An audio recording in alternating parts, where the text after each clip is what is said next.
André que era yo ves que está aqui na terá mate chivo que está em sinaria te que atanica irogi bari que matronica ingane ai que te que atanica indime que anima sama está aqui né.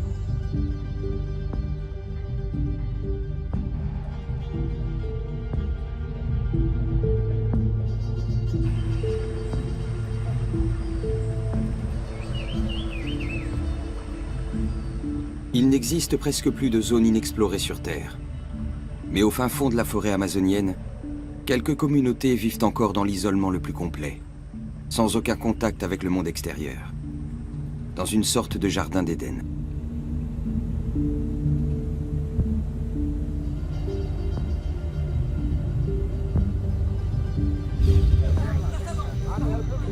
Il est pratiquement impossible de les rencontrer, et encore moins de les filmer.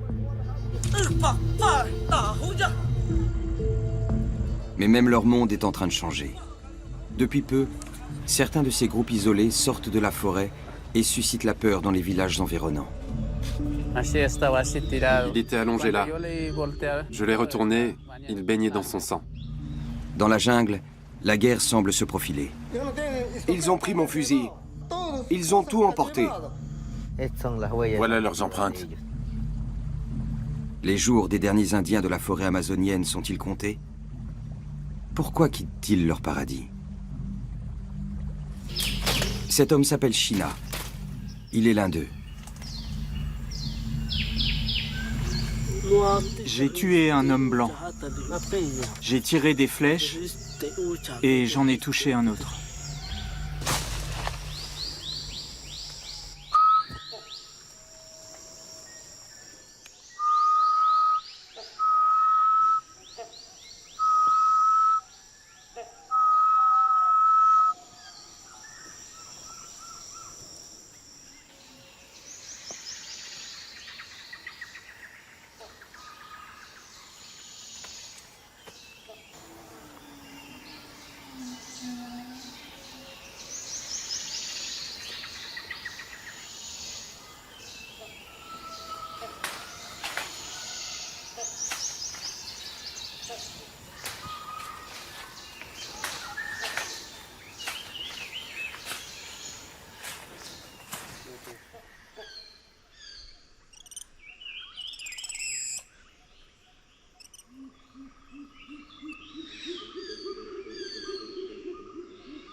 En juin 2014, Shina et sa tribu sortent de la jungle pour la toute première fois.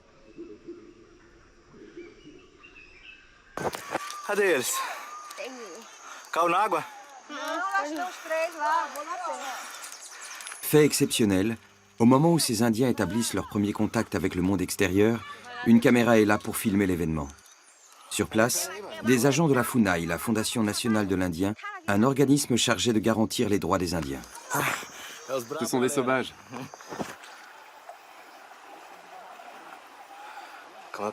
On les voit super bien.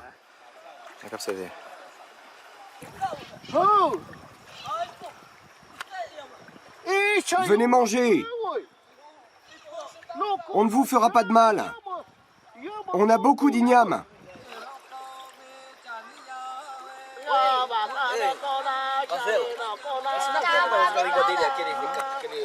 Ces images tournées au Brésil vont faire très rapidement le tour de la toile.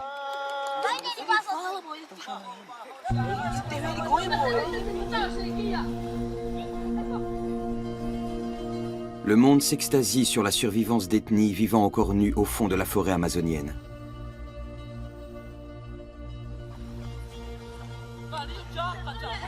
Les témoins de l'événement ne comprennent ce jour-là qu'un seul mot, Chara, qui signifie bon.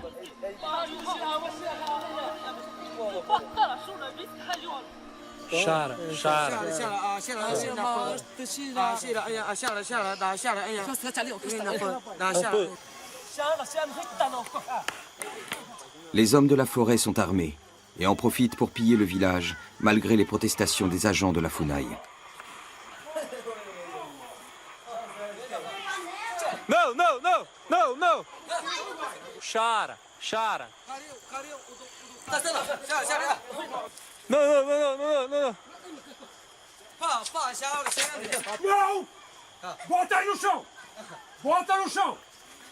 Les vêtements et autres objets usuels peuvent être porteurs de maladies contre lesquelles ces hommes ne sont pas immunisés.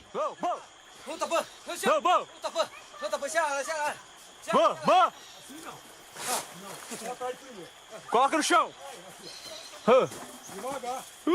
Cuidado, cuidado. La situation est explosive. Carlos Meirelles, en chemise bleue, tente de calmer le jeu. C'est un grand spécialiste des populations isolées d'Amazonie.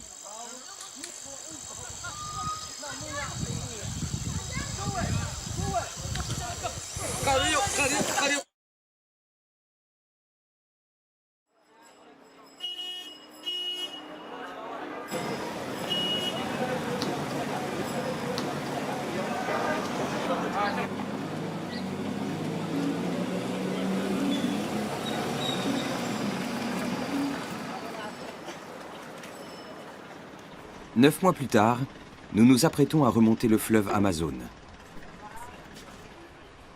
Nous sommes la première équipe de télévision autorisée à enquêter sur les Indiens de la forêt qui ont rompu leur isolement.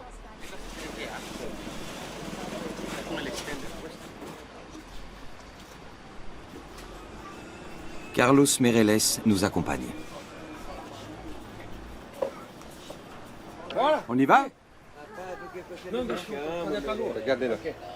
Francisco? Descends et je te passe mes affaires. Je suis vieux et je risque de tomber dans l'eau et de me noyer. Deux Yaminawa nous accompagnent. Ils parlent une langue proche de celle du groupe que nous recherchons.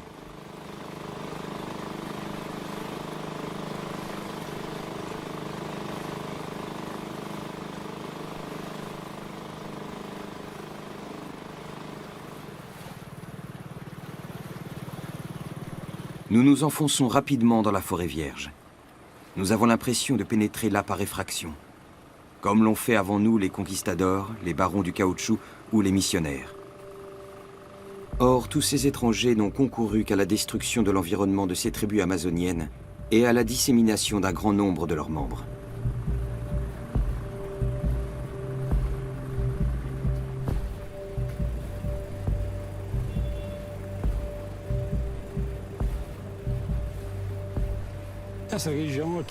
Toute la région est déserte.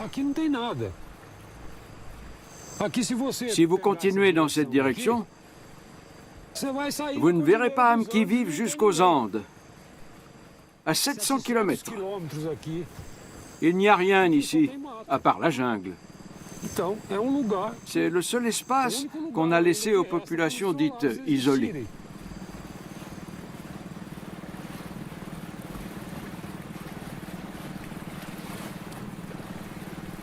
Jour après jour, nous remontons le fleuve à travers un monde mystérieux et hors du temps.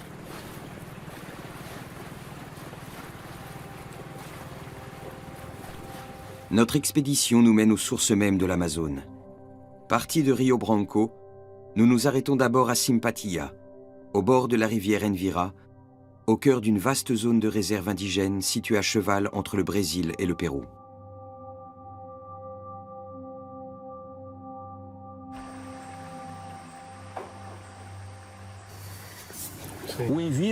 L'Envira prend sa source par ici, tout comme la Purus, la Urua, la Madeira ou Madre de Dios. Beaucoup de rivières prennent leur source dans la région. Et c'est là que se concentrent les populations autochtones des forêts. C'était une région difficile d'accès autrefois. Mais peu à peu, des tas de gens sont venus. Des bûcherons pour abattre illégalement du bois, des mineurs, des cultivateurs de coca. Quand je suis venu sur l'Envira pour la première fois, en 1988, il y avait 0 blanc. Il n'y avait que les Indiens isolés. Depuis l'arrivée des trafiquants en tout genre, les Indiens n'ont plus d'espace à eux. Ils fuient à droite, à gauche. On ne cesse de tirer sur eux. Il y a des morts partout. Si ça continue comme ça, il n'y aura plus de population autochtone. Ça paraît inéluctable.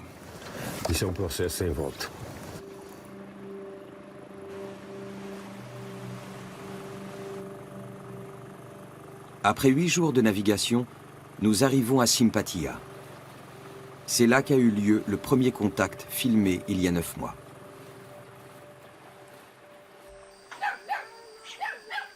Simpatia est un village d'Indiens qui se sont intégrés à la société brésilienne il y a plus d'1 siècle. C'est le dernier avant-poste de la civilisation sur l'Envira.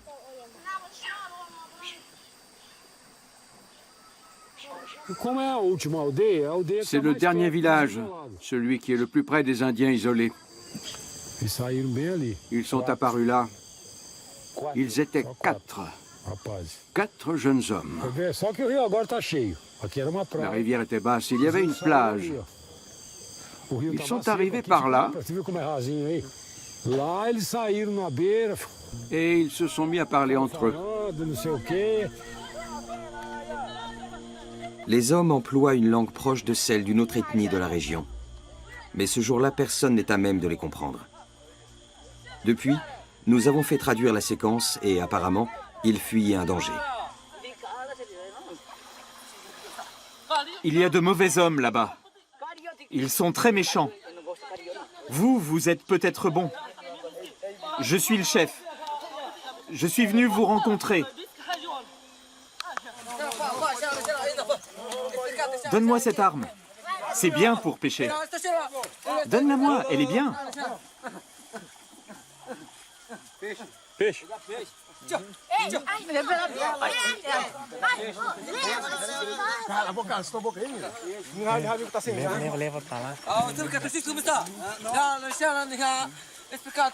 Qu'est-ce que c'est ça?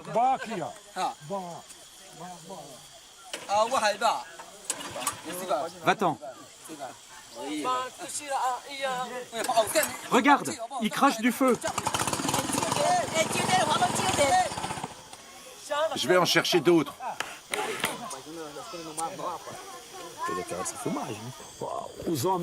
Les hommes du village n'étaient pas là. Les femmes et les enfants ont pris peur. Ce n'était pas une rencontre très plaisante. J'ai toujours voulu avoir des vêtements. Mais c'est pas facile de vous les retirer. Tu es d'accord pour échanger? Tu veux l'échanger contre une flèche rouge?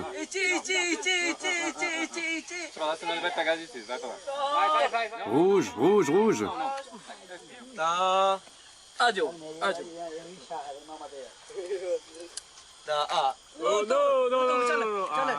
Non, rends-moi ça. Ils vivent autrement. Nous vivions comme eux autrefois.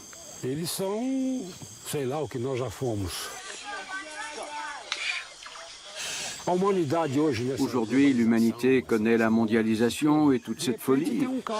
Et eux vivent très simplement avec la nature.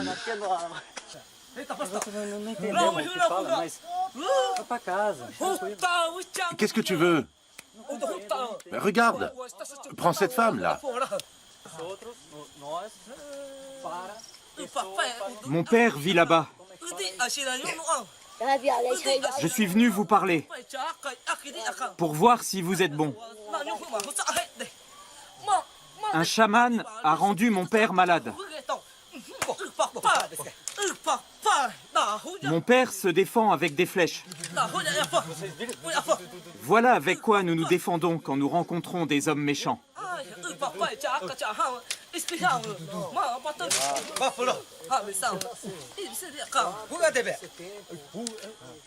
Les deux groupes tentent de communiquer comme ils peuvent.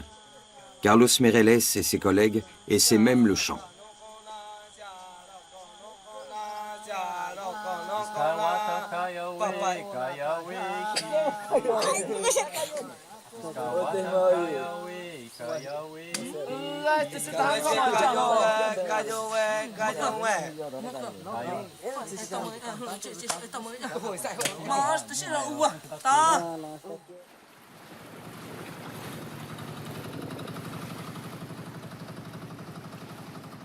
Neuf mois plus tard, Carlos Meireles nous conduit à 4 heures de bateau en amont de Simpatia. Les Indiens se sont installés là sous l'égide de la FUNAI, l'organisme public chargé de leur protection qui leur fournit des outils, des vêtements et des médicaments.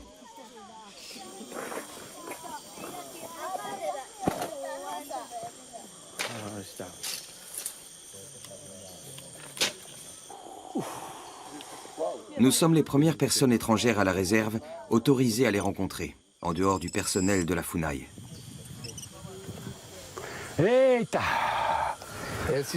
C'est lui qu'on voit sur le film?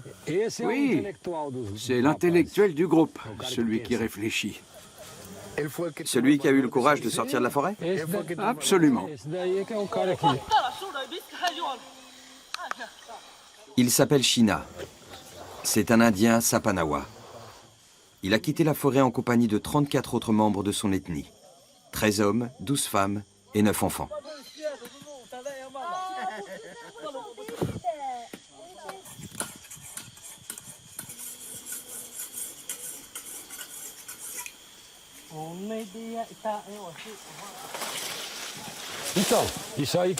Ils défrichent pour faire des plantations. Ces cabanes sont des abris temporaires.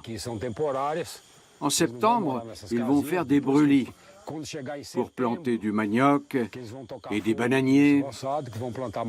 Et ils se construiront des huttes au milieu des champs, comme ils l'ont toujours fait.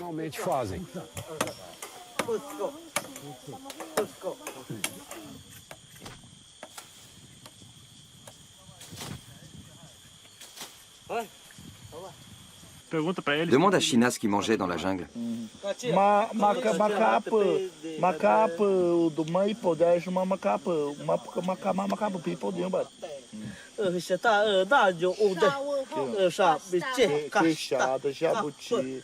Tatu, peixe grande, jundiá, tudo. Chacaré, aquele chacaré da garapé. E mutum, nabu, macaco preto, macaco barrigudo, anta, porco da mata. Já comeram já. O ato de Muraika, o mais buço vida com batom, mas que buço tiro, o que é batom? Macho, chato, onça. Eles ficam medo dele.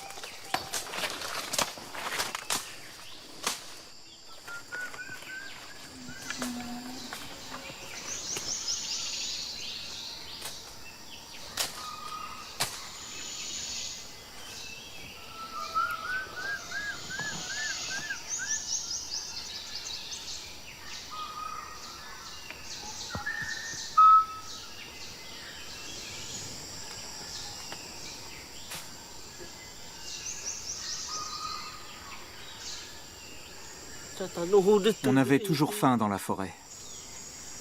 On pouvait passer 4 jours sans manger quand il pleuvait.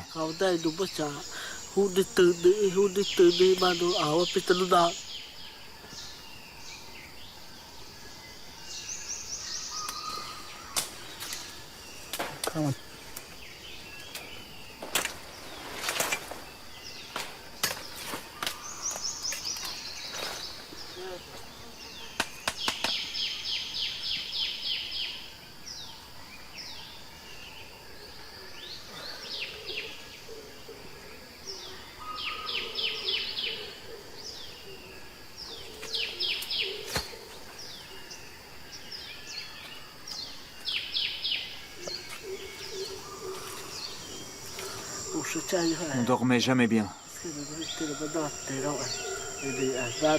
Souvent, on dormait pas la nuit pour pouvoir défendre nos femmes en cas d'attaque.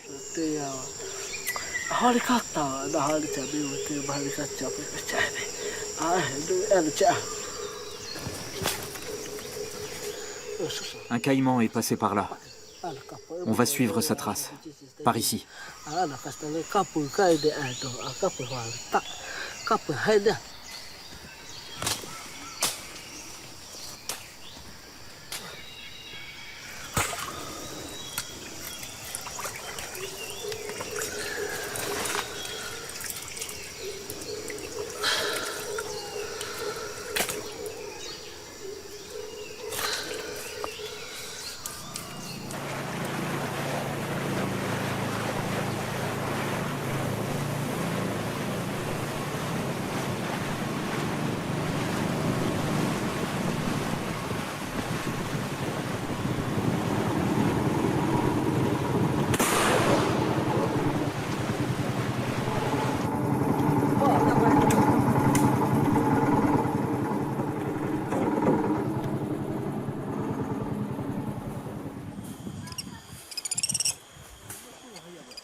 Maria et les autres interprètes jouent un rôle essentiel durant le processus de transition.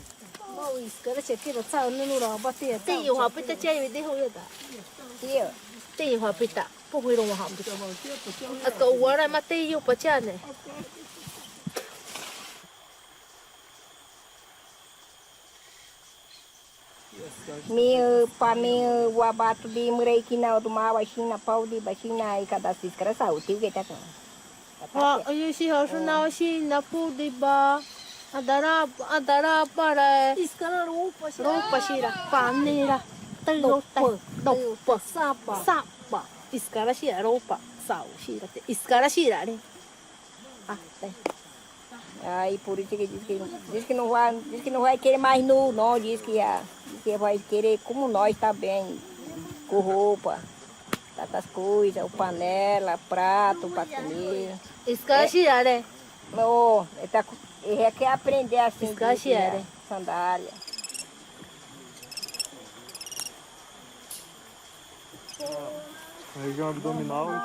Les médecins de la Funai auscultent régulièrement les Sapanawa. Desde o contato que a gente teve, já vai acarretando problemas. Beaucoup de problèmes apparaissent après le premier contact avec les Blancs. Então, Notre alimentation est trop riche pour eux. também se Et tout contact peut être vecteur de maladie. de doença.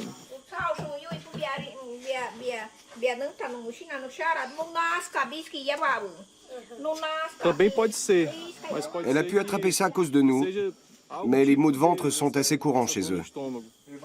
Il vaut mieux l'ausculter. Elle est bien enrhumée. A gente vai On va regarder ça aussi. desce. Bem não, tá fora. Olha, ela tá com infecção. Elle a une infection urinaire. Ela falou, tá com Elle se plaint de difficultés à uriner. Tá com ardência. Elle a des sensations de brûlure et des douleurs dans le bas du ventre. Dor no pé da barriga.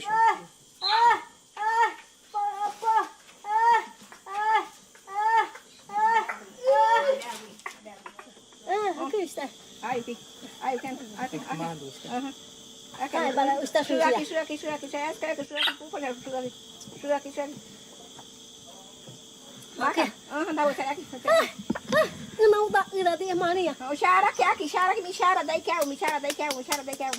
Não quebra mais não. Cai, Maria. Maria, cai.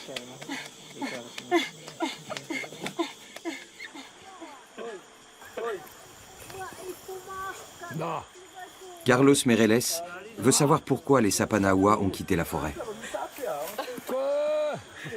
Demande à China pourquoi ils ont établi le premier contact.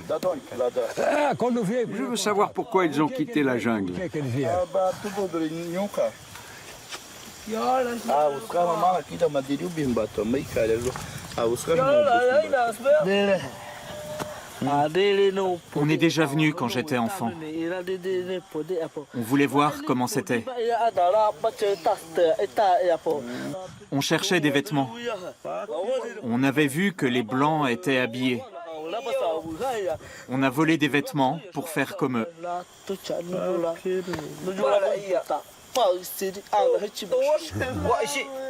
Plusieurs personnes sont tombées malades chez nous. Elles avaient de la fièvre. On ne pouvait rien faire. Et certaines sont mortes.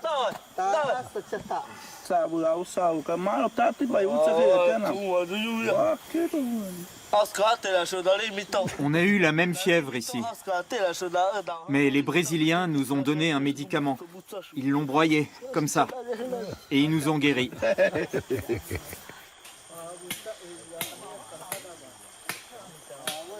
Les Sapanawa mesurent le temps en se basant sur l'observation du Soleil et de la Lune. Mais ils ne comptent pas au-delà de 10. Ils ne peuvent donc pas tenir le compte de leurs années de vie.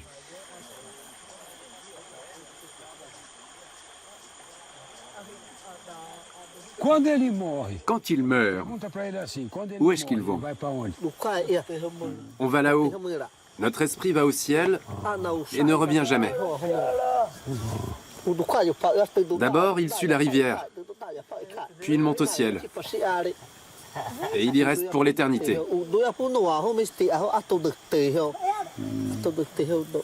Il y a une maison dans le ciel?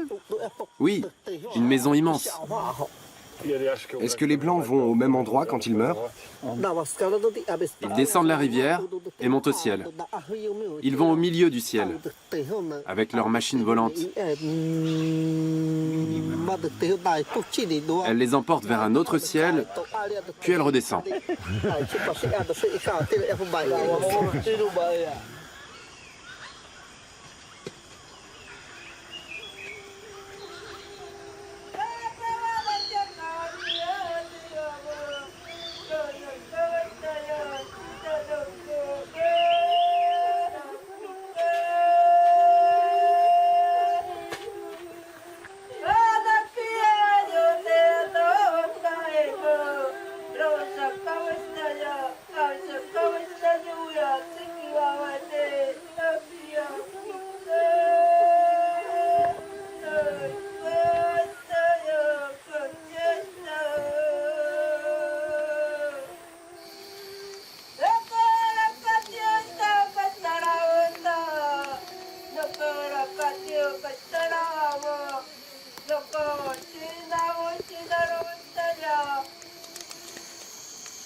Carlos Meirelles a passé des décennies à sillonner ces cours d'eau pour protéger les Indiens isolés. S'il a souvent senti leur présence, il les a rarement vus. Mais il sait que le danger est partout.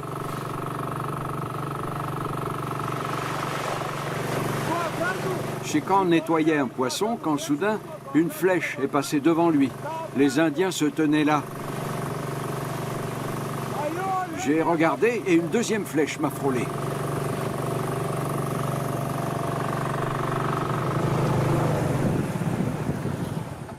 Je suis descendu ici. Ils étaient perchés là-haut. Et ils ont tiré d'autres flèches. Ils tiraient de là. Et ils m'ont touché. J'ai retiré la flèche, j'ai sauté à l'eau et j'ai nagé jusqu'à l'autre rive. J'ai crié et l'autre canoë est venu me chercher. Ils ont tiré 6 flèches. Une seule m'a touché, au visage. J'avais déjà été attaqué, mais c'était la première fois que j'étais touché.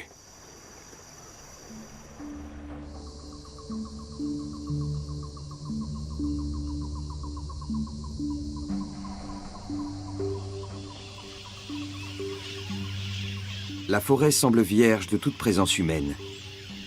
Mais les apparences sont trompeuses. Les traces du passé sont simplement cachées par la végétation, comme c'est souvent le cas en Amazonie. Autrefois, là, il y avait une exploitation de latex californienne. C'était l'exploitation la plus reculée de l'Envira. Il n'y avait rien au-delà. Beaucoup d'Indiens isolés vivaient dans la région. Au début du XXe siècle, les barons du caoutchouc ont envahi la forêt pour extraire du latex.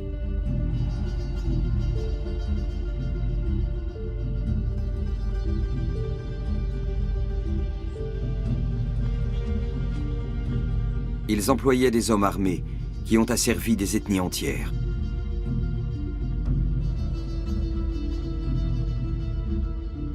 Les Indiens qui se révoltaient étaient tués. L'exploitation entretenait une milice dont la spécialité était de tuer les Indiens. On appelait ces raids des correrias.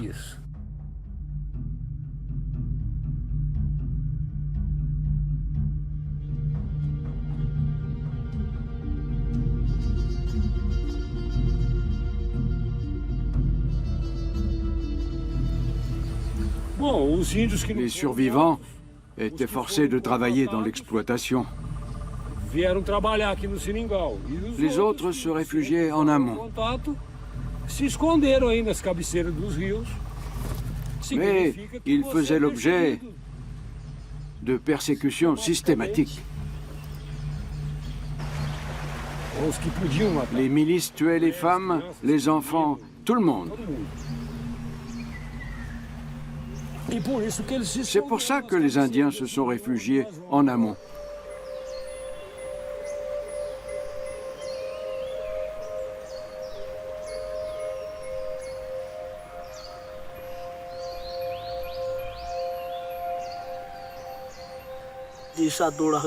Mes parents m'ont raconté comment les Blancs ont essayé de nous exterminer.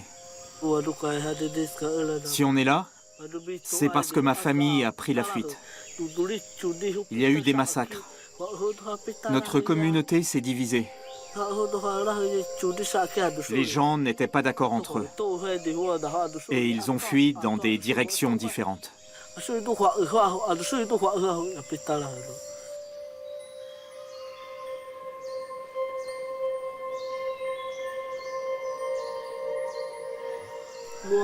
J'ai tué un homme blanc.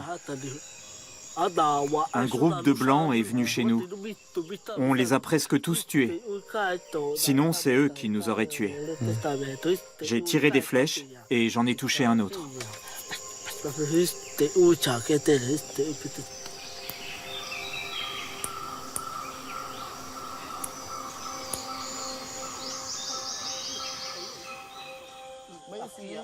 Le personnel de la FUNAI peine à installer un climat de confiance avec les Sapanawa.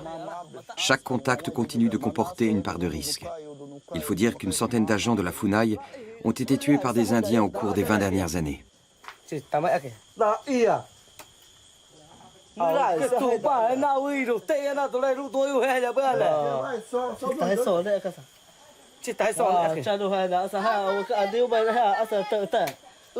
Carlos Meirelles lui-même a eu la chance de survivre à la flèche qu'il a touchée au visage il y a 10 ans. La situation reste dangereuse? Oh oui, il y a toujours un danger. Surtout après un premier contact. Beaucoup d'agents de la FUNAI sont morts après un premier contact. Pour quelle raison? En général, à cause de malentendus. Les Indiens n'ont pas fait de distinction entre les gens de la FUNAI et les autres Blancs. Tous les Blancs sont susceptibles d'être leurs ennemis. Les Indiens isolés pensent que vous leur tendez un piège, que vous leur faites un cadeau pour mieux pouvoir les approcher et les tuer. L'autre jour, un Indien a dit « Vous nous donnez des choses pour nous amadouer et après vous nous tuerez. » Est-ce qu'ils ont des cartouches? Ils ont des cartouches 100 balles.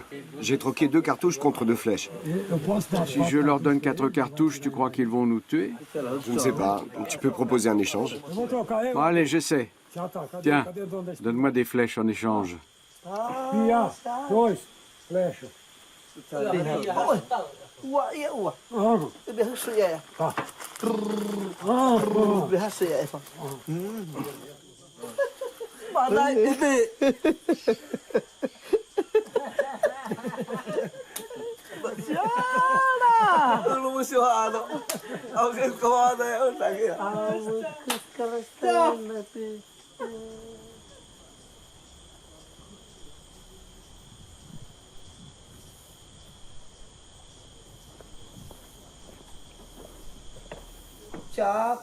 Chaka aska ai dai tole tasado hang tasano hang li na nuka pai ai ta dai baru pa shala skala hi o pepe tu ka ta chu le lu I yukura kai pa di aska Matou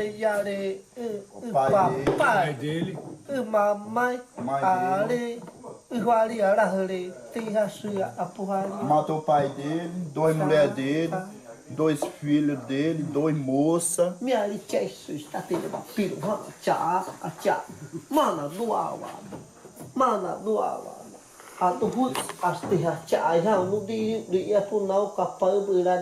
On a du mal à savoir quand est-ce qu'ils ont été attaqués exactement. Il était déjà marié. Quel âge peut-il avoir? Dans les 40 ans. Il était marié avec des enfants. Donc c'est pas très ancien. La plupart des Indiens isolés vivent de l'autre côté de la frontière, au Pérou. Cela complique l'enquête de Carlos Meireles, qui tente de comprendre leur histoire. Nous sommes ici, au Brésil. Le Pérou est en dessous. Il y a des Indiens isolés là, dans cette zone verte. Les massacres ont eu lieu ici. C'est pour ça qu'ils ont quitté cette zone. Ils sont remontés là, où ils se sentaient en sécurité. Du côté brésilien, il n'y a pas d'envahisseurs, du moins à notre connaissance. Alors que du côté péruvien, il y en a, dans le parc national du Purus et la réserve indigène de Murunawa. Ils coupent du bois illégalement, ou ils sont dans le narcotrafic ou la culture de la coca.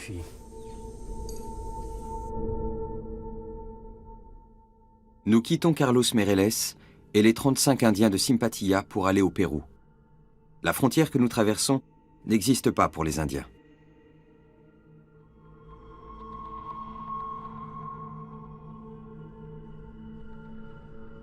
Le voyage en hélicoptère pour atteindre ces réserves indigènes ne dure que 30 minutes, alors qu'il faudrait 4 jours de bateau pour s'y rendre, voire 6 semaines de marche à travers la jungle. La rivière Yurua borde les réserves. Nous rencontrons un groupe d'indigènes qui se disent parents des 35 Sapanawa de Simpatilla.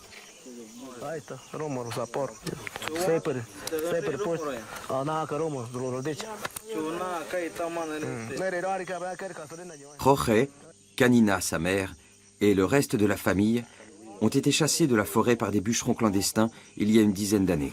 Tu n'as jamais fait opérer ton œil? Non. Qu'est-ce qui t'est arrivé? Des hommes m'ont tiré dessus près du fleuve Purus. Des coupeurs de bois? Oui. Des Brésiliens. Des Brésiliens? Oui. Sur le Purus. Ils t'ont tiré dessus? Il était dans la jungle et ils ont tiré sur lui.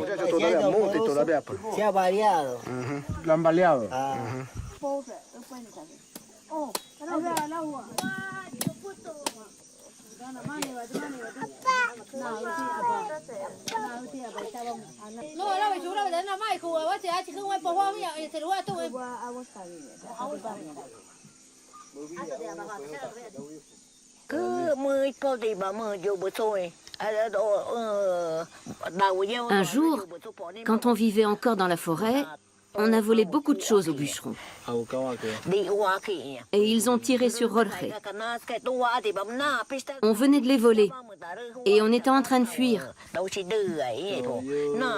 On a volé des objets dont on avait absolument besoin. On n'avait encore jamais vu ces choses. Ils nous ont poursuivis et ils ont tué une partie de notre groupe. C'est pour ça qu'on s'est enfui. On est allé aussi loin que possible.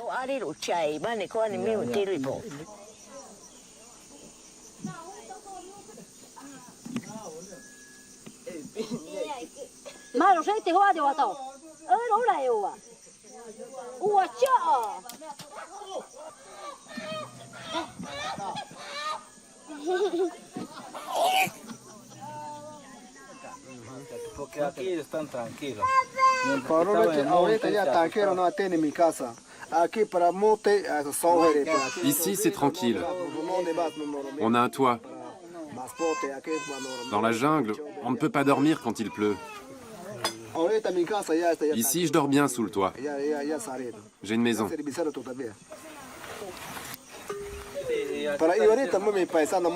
Mes frères y vivent toujours et ils n'ont rien. Ils n'ont pas à manger, ils n'ont pas de champ. Ils sont obligés de voler des vêtements, des machettes et des tas d'autres choses dont on a besoin et qui n'existent pas dans la forêt. Ils devraient tous venir.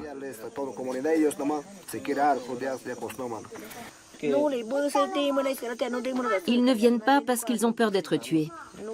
Mais même si ces gens disent le contraire, la vie est très dure dans la forêt.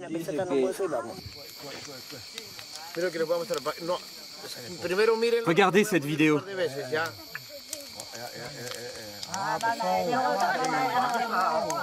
Je vais vous la montrer 2 fois.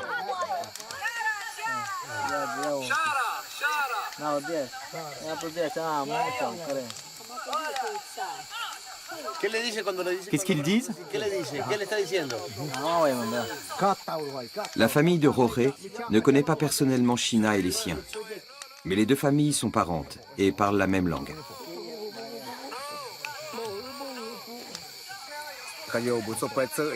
Ils ont l'air désespérés. Ils sont venus voler des choses au village. Ils ont pris une hache.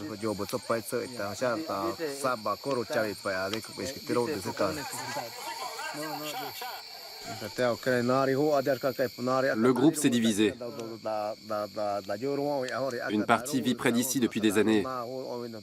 Le chef est très jeune. C'est bizarre. Ils ont dû laisser les anciens dans la forêt. Il faut beaucoup d'audace pour établir un contact, parce que ça fait très peur. Il n'y a que les jeunes pour oser.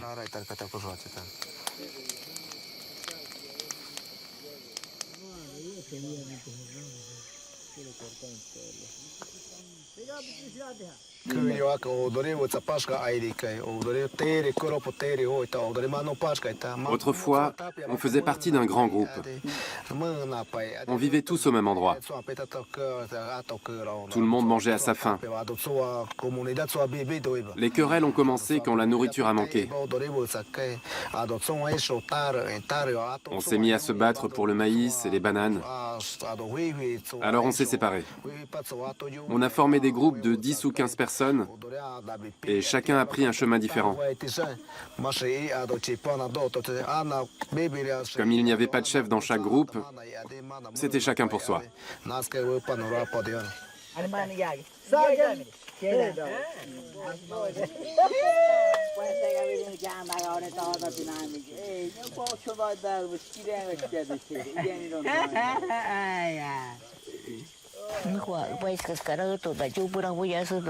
Je n'ai aucune envie de retourner dans la forêt. Mes enfants ont quitté la maison maintenant. Certains vivent à Pucallpa, d'autres à Lima. Ils sont éparpillés. Je ne pourrai pas retourner dans la forêt sans eux. Je suis installée ici maintenant. Je peux appeler mes enfants au téléphone quand je veux pour prendre de leurs nouvelles. Surtout mon fils qui est dans l'armée.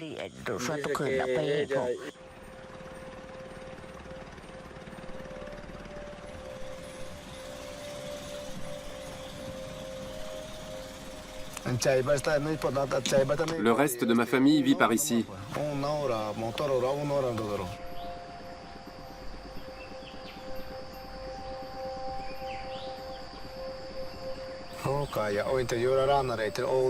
J'aimerais qu'ils nous rejoignent.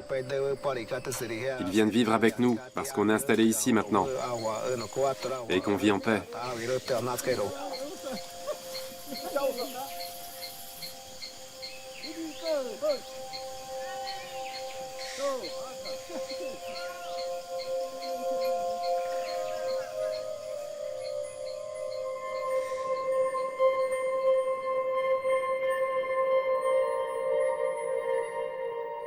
Terat on te mate shibukwai tangseria. Te kiatanika irogi bari yenoka ingani. Imbogeni yoga itasoensi yoga quiero kipasi pane. Yobetsika ki machenga. Tapiga ki ginimashi yoga niaki ubash yanianake.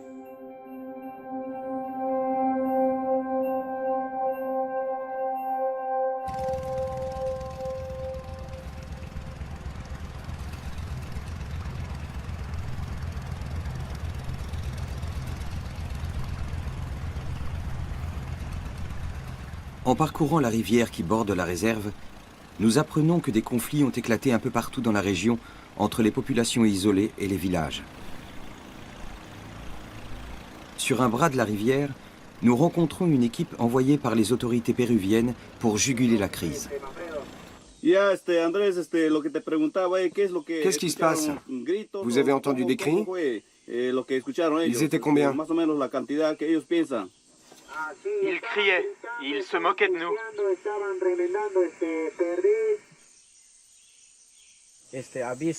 Ils ont donné l'alerte en imitant des cris d'animaux. Les gens ont fui.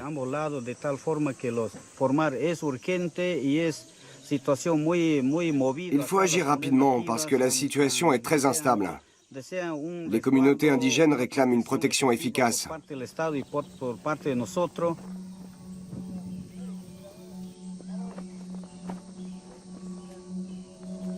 Cette fois, il ne s'agit pas d'incidents impliquant des narcotrafiquants ou des bûcherons clandestins. Des Indiens isolés attaquent des villages dans toute la réserve.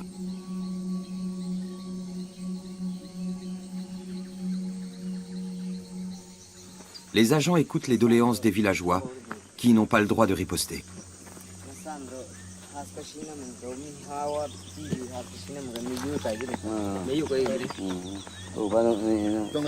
Ils ont mis le feu à votre maison. Qu'est-ce que vous avez perdu exactement? Tout. J'ai tout perdu. Regardez ça.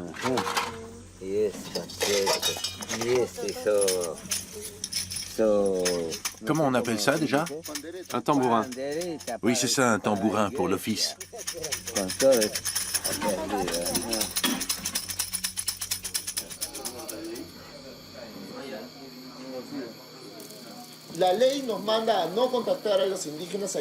La loi péruvienne dit qu'on ne doit pas entrer en contact avec les indigènes isolés. Et nous devons la respecter. Je sais que vous avez hâte que les choses se règlent, que vous êtes en colère et désespérés. Mais en tant que citoyens, nous ne pouvons pas déclarer la guerre à nos frères isolés. Si on leur déclare la guerre, ce sera un cycle interminable de vengeance et de mort qui affectera autant un camp que l'autre. Si nous apprenons que des gens ont tué des Indiens isolés, nous ouvrirons une enquête et nous appliquerons la loi.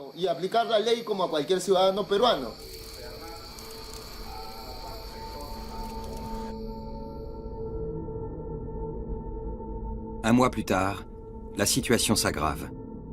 Des Indiens isolés marchent sur le village de Monte Savaldo, dans le sud de la réserve, à 400 km de la maison incendiée. La population est évacuée. Les habitants rentrent chez eux aujourd'hui, après une longue absence.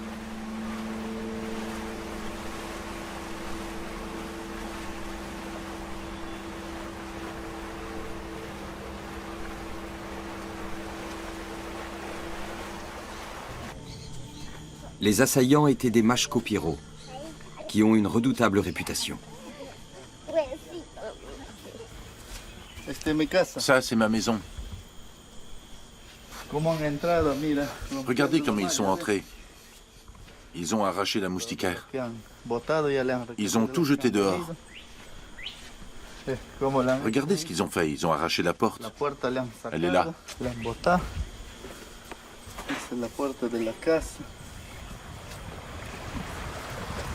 La gorge de Lidia Grande est là-bas. Les isolés sont arrivés par là. En été, c'est une plage. On dépose des bananes pour eux sur l'autre rive.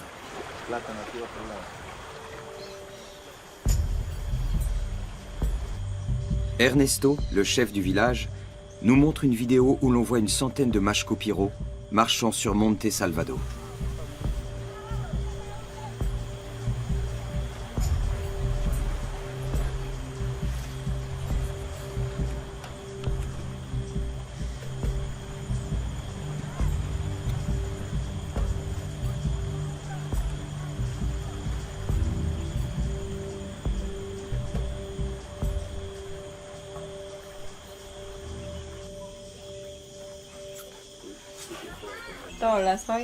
Ils ont pris le soja et tout le reste.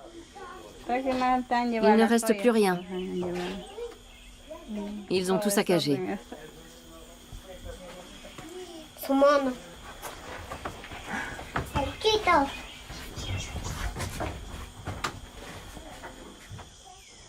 Y ahora lo que nosotros tenemos que estar siempre a la expectativa. On est obligé d'être toujours sur nos Yo gardes. digo, para mí es bueno si ellos no nos quieren responder. Si personne ne nous aide, veremos la forma c'est à nous de nous défendre. defender también nuestro territorio. O sea que nuestra On ne peut pas les laisser venir chez nous. ingresar. Bueno, si ellos S'ils veulent la guerre, también, eh ben, ils l'auront. haremos nosotros también. Les Mashco-Piro sont probablement la plus grande population nomade isolée au monde. Ernesto nous emmène avec lui dans la forêt. Il veut voir s'ils sont encore là ou s'ils sont partis.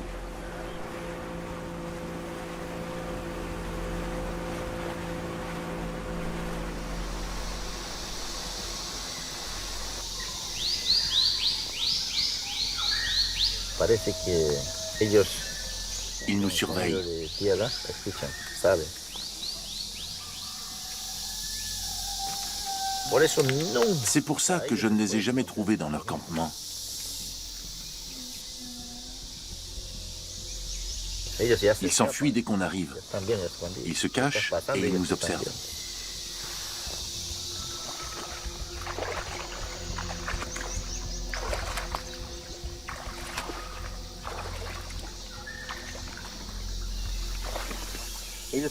Ils étaient là. Ce sont eux qui ont cassé toutes ces tiges. Ils utilisent ces récipients pour boire. Je me demande bien de quel siècle ils datent. Ils les emportent toujours avec eux. Ce n'est pas pour cuisiner, c'est pour recueillir de l'eau. Ils ont aussi des assiettes. Où ils ont pu trouver celle-là?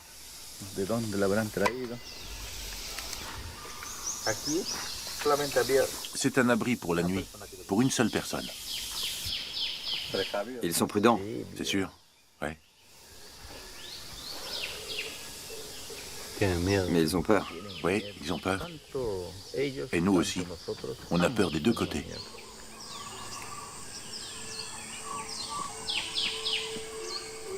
Il semblerait que les Mashco-Piro aient quitté la région de Monte Salvado. Mais en aval de la rivière, de l'autre côté de la réserve, on apprend qu'une trentaine d'entre eux ont menacé le village de Chipetiari.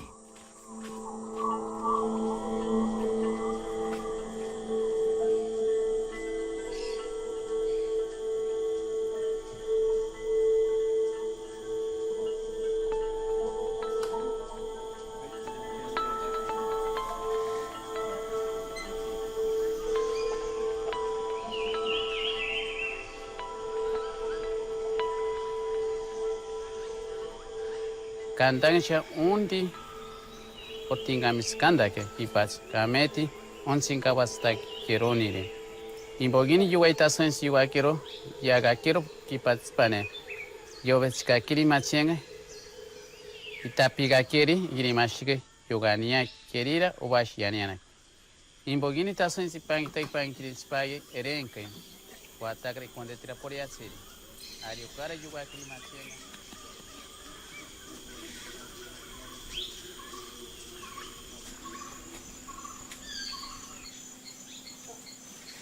Les Mashco-Piro venaient toujours là, à l'endroit qu'on t'a montré.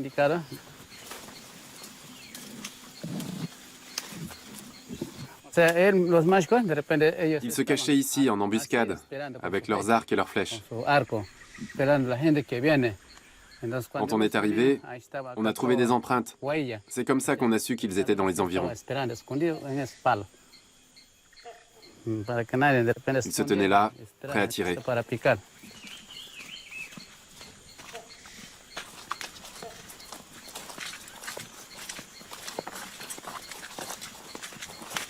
Je suis arrivé par là et j'ai vu mon fils. Il était allongé là, face contre terre. Je l'ai retourné, il baignait dans son sang.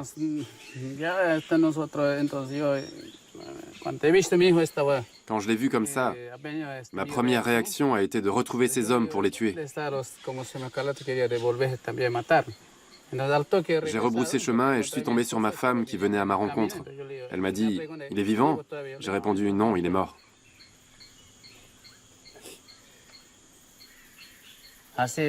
Voilà comment ça s'est passé. Quand je suis arrivé, il était déjà mort. Je ne l'ai plus revu vivant.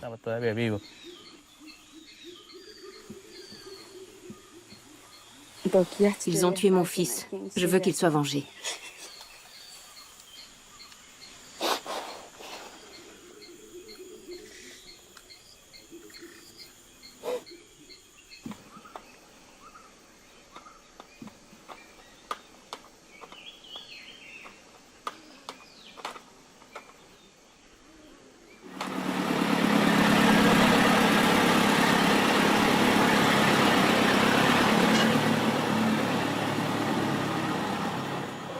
En représailles, les habitants de Chipetiary ont attaqué le camp des Mashkopiro et brisé leurs flèches et leurs arcs. Les autorités ont envoyé Luis Felipe et son équipe régler le conflit.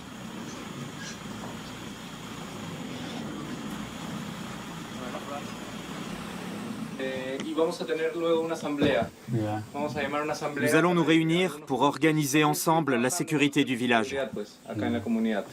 On va chercher une stratégie pour empêcher les Mashkopiro d'entrer dans la zone. Il faut qu'ils restent dans leur territoire, dans l'enceinte du parc.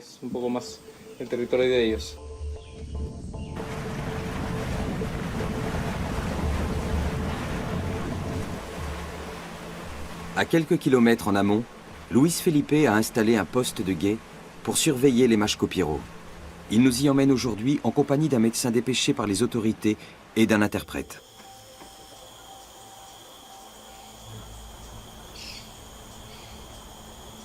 Le groupe qui a tué le jeune fils du pasteur est installé sur l'autre rive.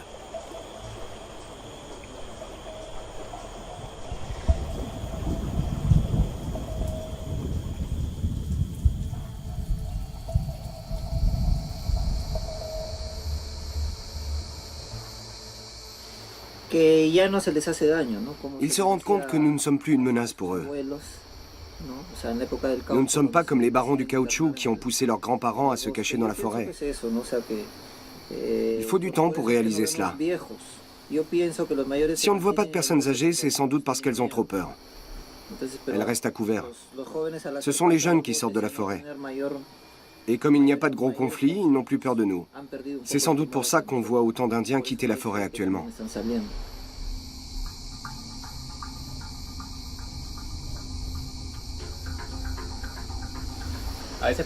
On pense le contact comme quelque chose de linéaire, comme un chemin tout tracé. Ils vont se sédentariser, cultiver un champ, puis on leur construira une école et une église, et ils formeront une communauté comme les nôtres. Mais pour les Mashkopiro, le contact peut se limiter à nous demander les objets dont ils ont besoin avant de retourner dans la forêt. Ce contact qu'ils souhaitent avoir avec le monde extérieur ne signifie pas forcément qu'ils veulent vivre comme nous ou bénéficier de programmes sociaux. Le contact n'est pas forcément une évolution comme on le croit. Il ne s'agit pas d'un processus évolutif. Il y a deux problèmes. Le premier, c'est qu'un contact avec les Indiens isolés les expose à diverses maladies. S'ils tombent malades et qu'ils ne nous font pas confiance pour les soigner, nous ne pourrons pas les sauver. L'autre problème, c'est le conflit avec les habitants de Chipetiary. Il y a déjà eu des violences. C'est une bombe à retardement.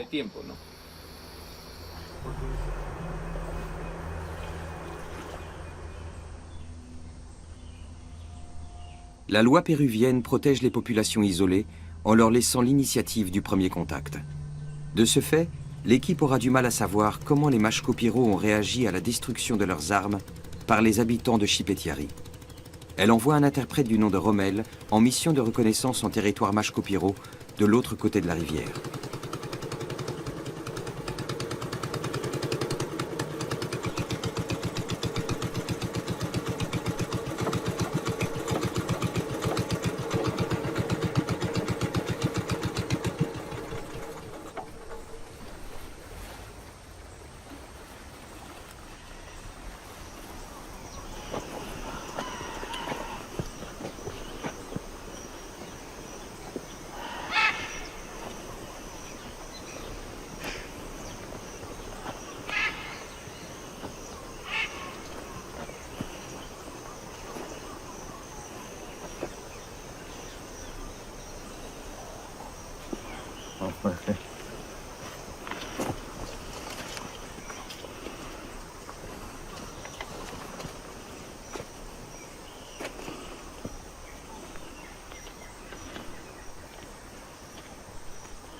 Voilà une empreinte.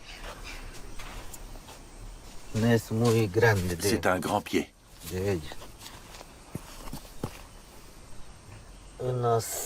Il fait 5 cm de plus que le mien. C'est un bon 45.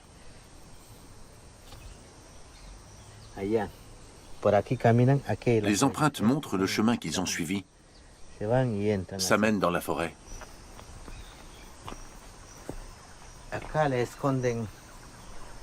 C'est là qu'ils cachent leurs bananes. Ils les mettent à mûrir là-dessous.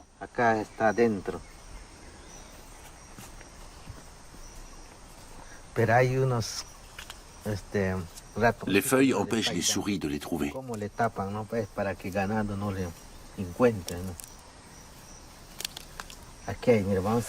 On va regarder, mais je ne veux pas fâcher les mashkopiro.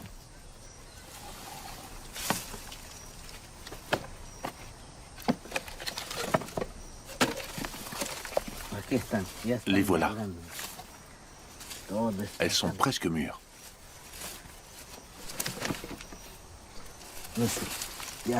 Certaines même sont déjà mûres.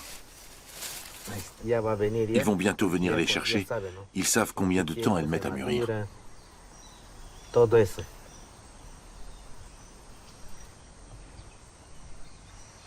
Leur camp est loin? Non, pas tellement. Ils savent qu'on est là, tu crois? S'ils sont dans les parages, ils nous observent sûrement.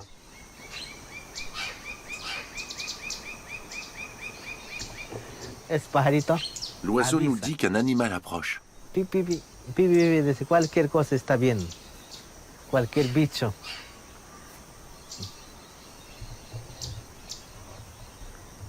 Ça pourrait être eux? Oui. Il vaut mieux qu'on s'en aille, tu penses? Oui. Alors partons. Après le meurtre du jeune garçon, les villageois avaient repéré une trentaine de mashkopiro. Mais depuis quelques jours, ils n'en voient plus que 5. Rommel s'inquiète pour les mashkopiro, qui en sont réduits à chasser avec des pierres depuis qu'on a brisé leurs arcs et leurs flèches. À peine sommes-nous arrivés sur l'autre rive que 3 mashkopiro surgissent de la forêt. Vous avez un problème? Venez!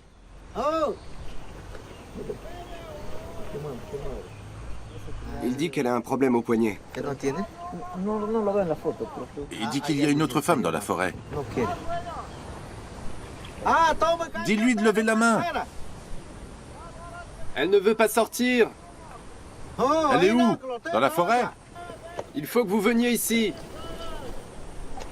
L'équipe ne voit que 3 mashkopiro sur 5. Elle craint un piège. Je ne sais pas quoi penser de cette autre femme. Ils mentent peut-être. Dépêchez-vous, nous vous attendons. Qu'est-ce qu'on fait? On traverse? Ils pourraient nous jeter des pierres. Vraiment? Même si on n'y va pas, ils nous jetteront des pierres. Regarde, qu'est-ce qu'il fait? La loi interdit à l'équipe de franchir le fleuve pour établir un contact.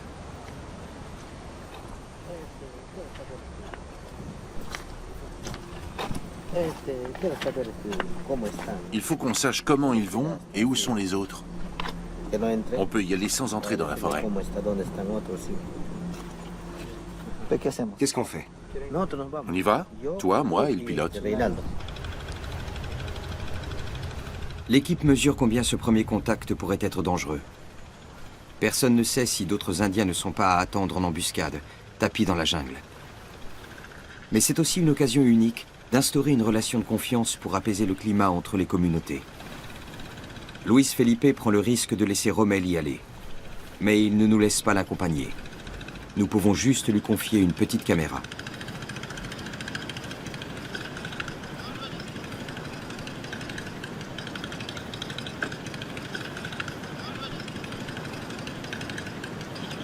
Bonjour. On vous attendait.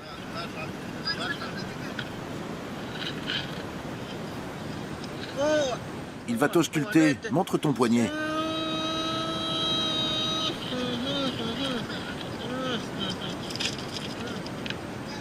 Ça fait mal?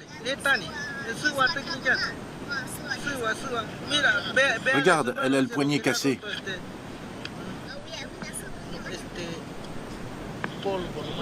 Elle demande si tu peux lui mettre un onguent dessus. D'après le garçon, une autre femme serait blessée dans la forêt. Elle a reçu un coup. Elle a mal à la tête. Comment elle s'appelle? Canaille. Canaille. Elle est malade? Oui. Elle vomit? Elle a reçu une pierre. Et qui l'a acheté? Lui. Tu lui as acheté une pierre à la tête? Je visais un pécari. On était à la chasse.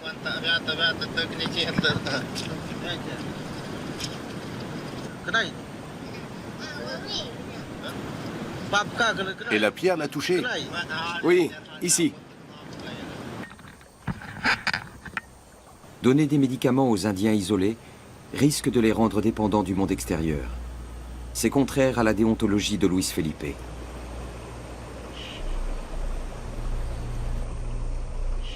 Mais il fait le pari qu'en soignant aujourd'hui les Mashco-Pico, il instaurera ainsi un lien de confiance qui sera bien utile pour résoudre la crise.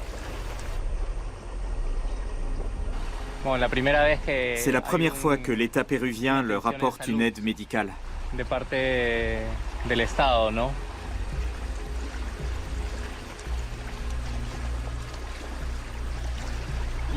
Nous espérons ainsi créer un climat de confiance envers le médecin et envers nos méthodes.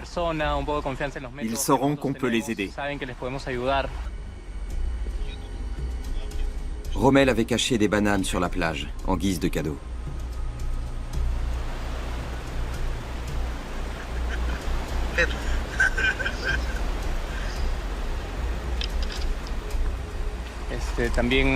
C'est important qu'ils puissent rencontrer d'autres gens et leur faire confiance. Ils comprennent que le médecin est là pour les aider et les soigner.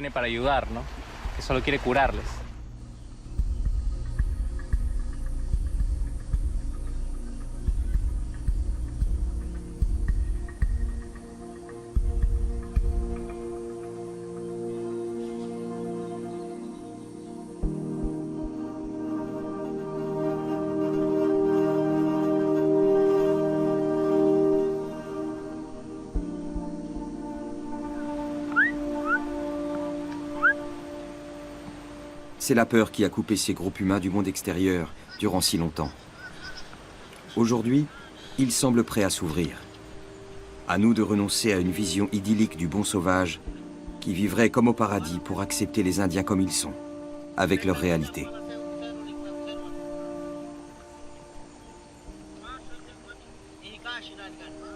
Revenez bientôt.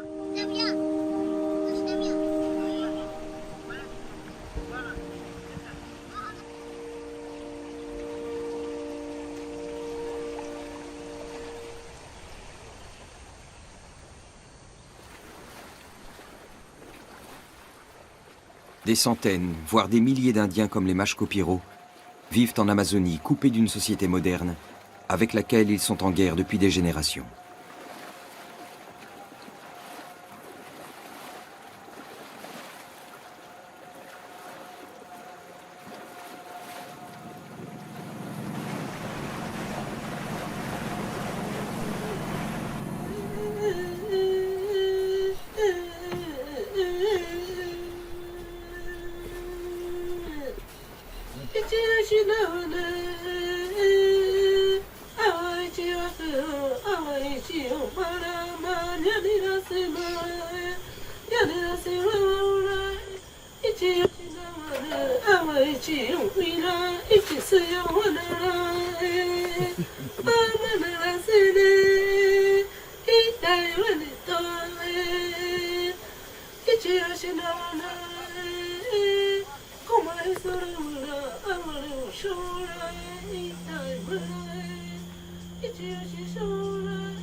Voici Shirimaku, qui était avec Shina lorsqu'ils sont sortis de la jungle pour la première fois, il y a 9 mois. Il vient de trouver une compagne, une indienne Ashaninka originaire de Simpatia. Elle s'appelle Juliana, a un fils et ne parle pas sa langue, mais qu'importe. Il rentre avec elle et l'enfant au nouveau campement des Sapanawa.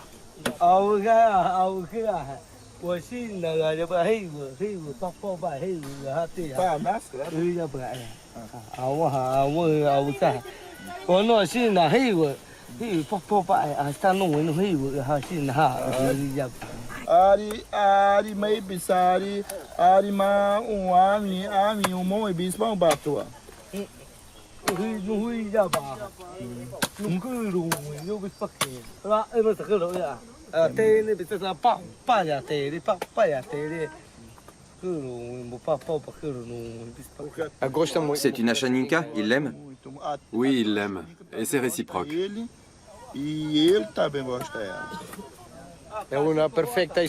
C'est une belle histoire d'amour alors. Una história d'amour.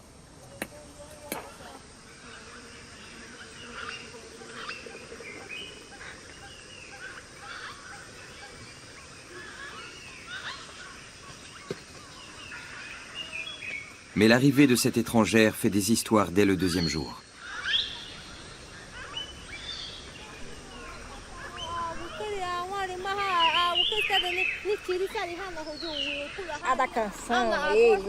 Shirimaku est parti dans la jungle le matin.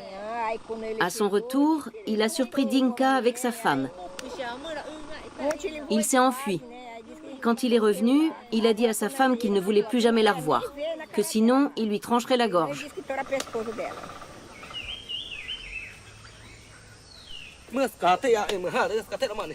Pourquoi Dinka m'a humilié? Il doit respecter la femme des autres.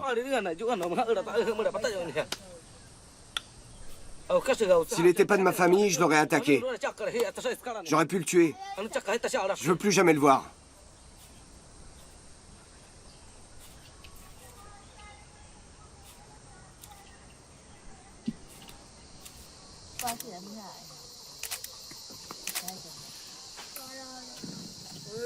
Kurikuri a 9 ans. Il a vite compris comment utiliser notre appareil photo.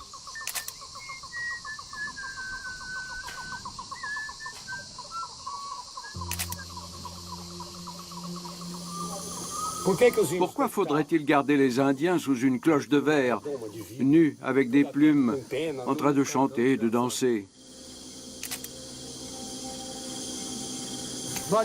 Pourquoi on leur interdirait de changer?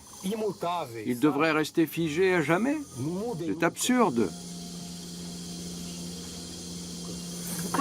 Bien sûr qu'ils changent quand ils découvrent notre civilisation.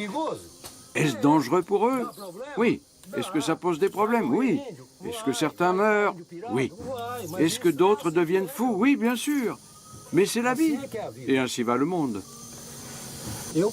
C'est comme ça, je ne vois pas le problème. Dans 20 ou 30 ans, un Sapanawa lira, écrira, étudiera à Rio Branco, à l'université d'Acre. Où est le problème?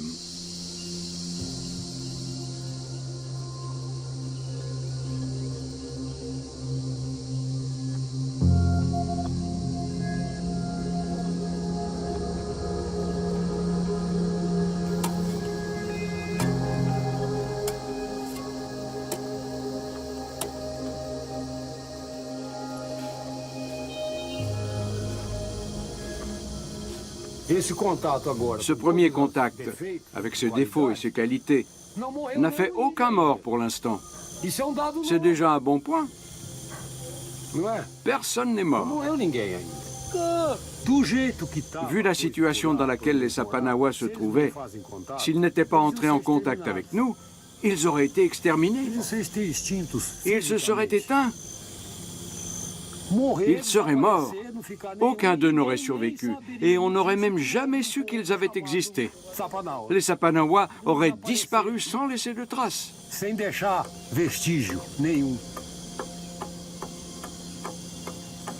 Les êtres qui ne changent pas et qui ne s'adaptent pas meurent.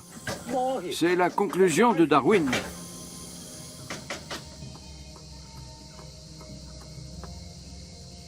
Mais ce ne sont pas forcément les plus forts qui l'emportent. Ruliana, la compagne de Shirimaku, se cache pendant que les hommes se querellent.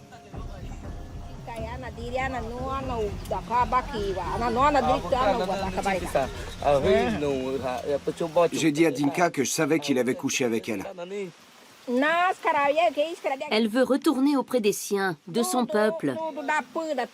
Même si le chemin est long, elle veut partir. La laisse pas partir.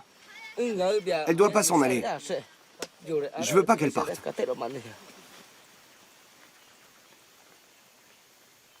Shina et Shirimaku sont partis et l'autre est arrivé. Mais je veux pas de l'autre. Je veux Shirimaku. Dinka, il ment. Il dit que je suis allée le voir. Mais c'est faux.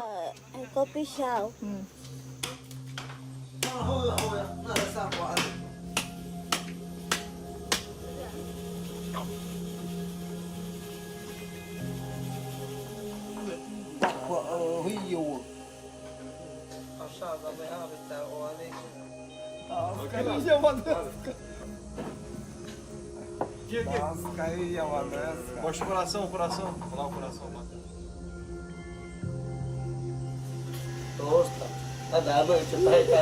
Aujourd'hui, je vais coucher avec Ruliana. Regardez comme elle est mignonne. J'étais tellement triste quand tu es parti. Je pensais tout le temps à toi. Je me suis habitué à toi.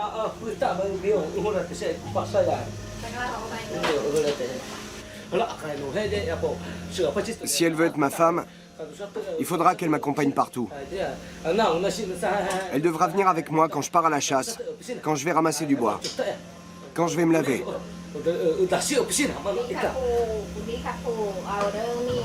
Si tu es vraiment un homme, tu devras bien la traiter et prendre soin d'elle.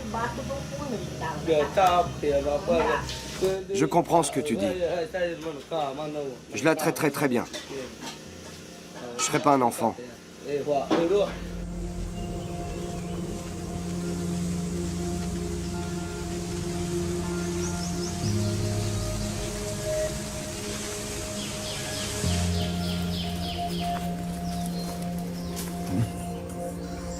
On a tout vu. Les t-shirts, les machettes, les casseroles, les vêtements. On aime tout ça. On n'a aucune envie de retourner dans la forêt et de reprendre la même vie qu'avant. Tu voudrais encore vivre nu? Ah non, surtout pas. Maintenant qu'on connaît les vêtements et qu'on en possède nous-mêmes, on a honte d'être nus.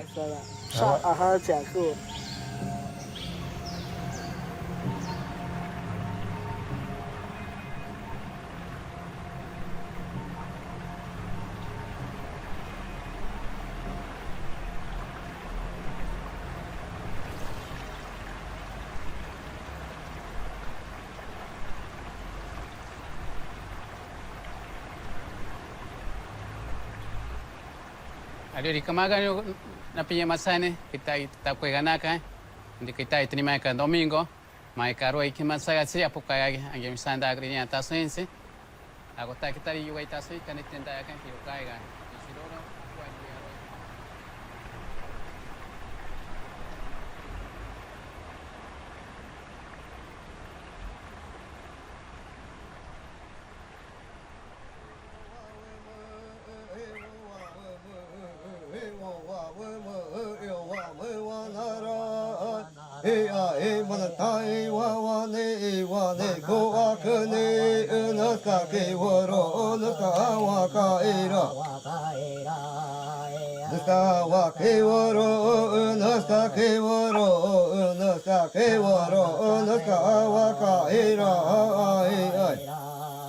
Này ơi wa mana o, này ơi wa mana o, này ơi wa mana o, wa chi te po e ne o wa mo. Này ơi wa mana o, này ơi wa mana o, này ơi wa mana o, wa chi te po e ne o wa mo.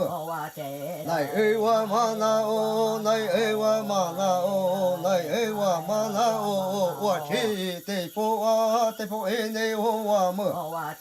Nuska wa ke woro, nuska ke woro, nuska ke woro, nuska wa ka ira ai.